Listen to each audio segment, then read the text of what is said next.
The first few minutes of setup decide how smooth everything else will be. Here's how to install EasyCommerce and configure your store. In WordPress, go to Plugins, Add New, search EasyCommerce, then install and activate.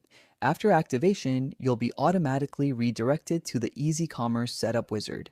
Click Let's Get Started to begin setting up your store. The first step is Business Setup. Enter your business name, choose your business type, physical, digital, or both then. Select your country and enter your email address. Once you're done, click Next. Next is Store Setup. Choose a store design that matches your business, such as grocery, beauty, gadget, furniture, fashion, or boutique.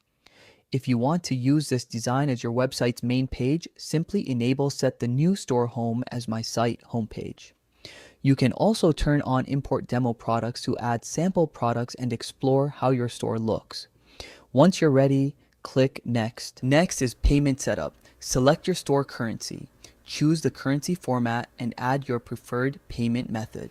Then click Next. Now, you are all set. Now, if you want, you can click Visit Your Store to see how your new storefront looks on your website. Your store's foundation is ready. Next up, adding your first product with EasyCommerce's AI.